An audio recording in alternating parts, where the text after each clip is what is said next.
UP के संभल से इस वक्त की बड़ी खबर मिल रही है। संभल में मिला प्राचीन बंद कुआं, प्रशासन ने खुदाई शुरू करा दी है। खुदाई पूरा होने पर वास्तविक स्थिति पता चलेगी। प्रशासन की तरफ से ये बताया गया है, तब अंदर मौजूद सामग्री का पता चल सकेगा। 1978 दंगे से जुड़े एक पुराने कुएं की खुदाई का ये मामला है और प्रशासन की तरफ से बताया गया है कि अब इस जगह की खुदाई की जाएगी और प्रशासन ने ये कार्रवाई शुरू भी कर दी है। यूपी के संभल से ये बड़ी खबर है।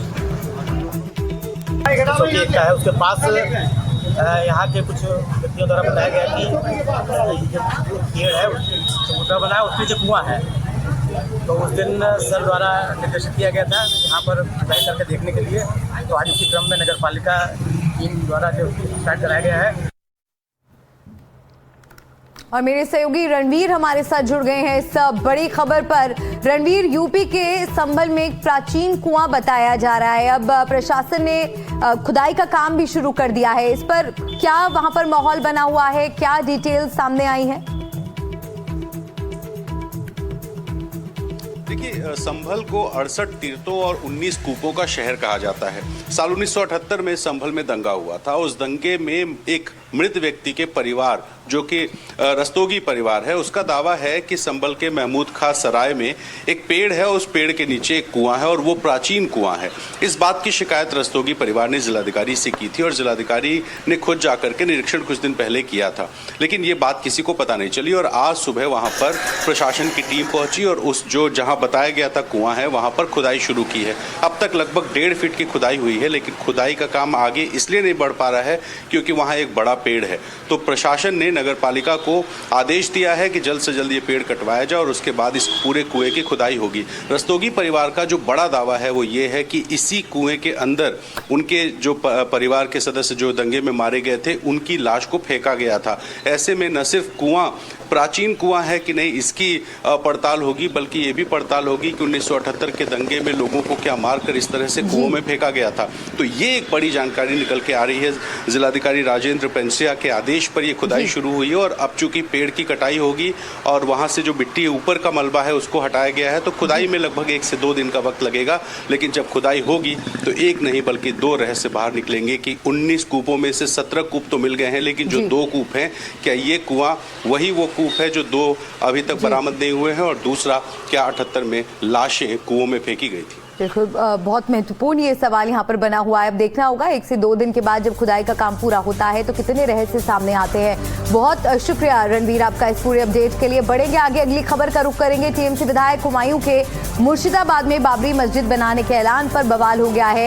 एक तरफ जहां बीजेपी ने सांप्रदायिक उकसावे का आरोप लगाया है, तो वहीं कांग्रेस ने इसे चुनाव से पहले का स्टंट बताया है। बाबरी के ऐलान के साथ ही देश की सियासत पे भूचाल आ गया।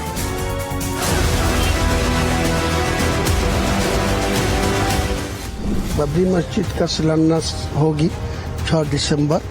स्टेट का मेरा नेता सब लोग को सहमति दी।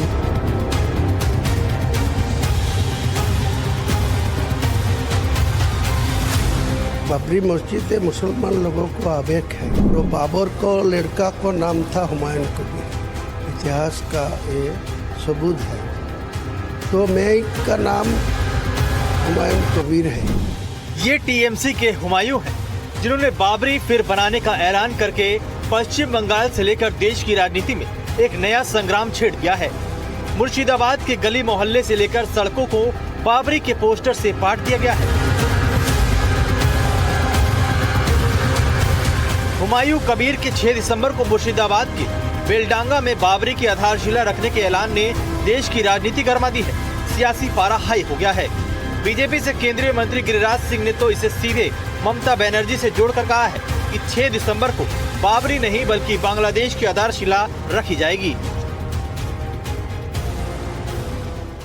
वो बाबरी मस्जिद का नींव टीएमसी नहीं रखेगा, बल्कि बांग्लादेश का नींव रखेगा।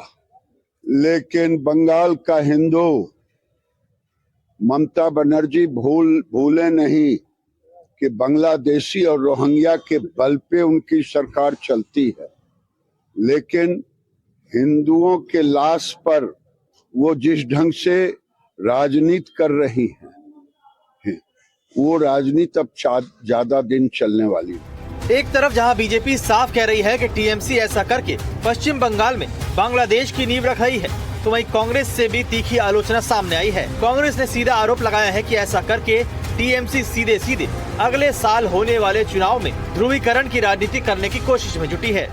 हमें कोई आपत्ति नहीं मंदिर बनी या मस्जिद बनी, हमें इसमें कोई आपत्ति नहीं है, लेकिन किसी बहाने मंदिर मस्जिद बनाने के बहाने चुनाव और चुनाव में समर्थन हासिल करना और इसके साथ साथ विभाजन की राजनीति, ध्रुवीकरण की राजनीति नहीं होना, यह हमें सबको देखना पड़ेगा।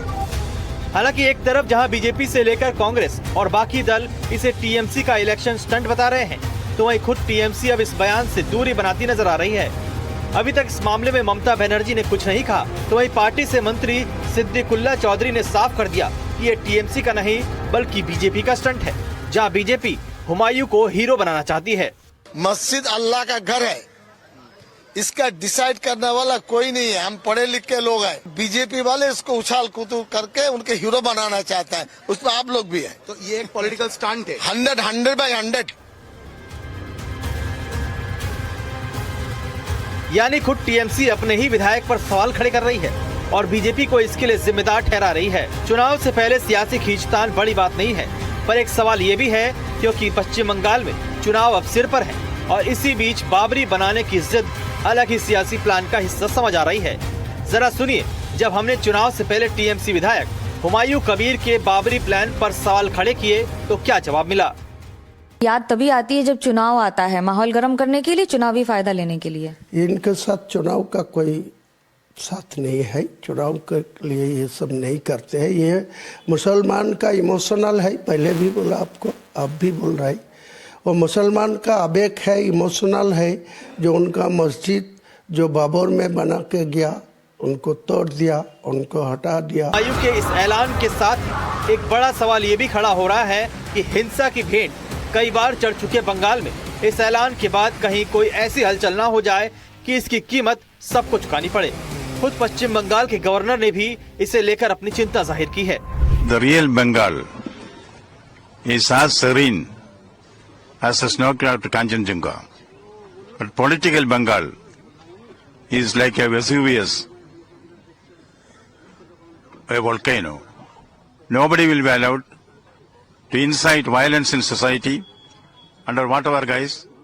This particular issue which you referred to has been settled once and for all by the Honorable Supreme Court of India.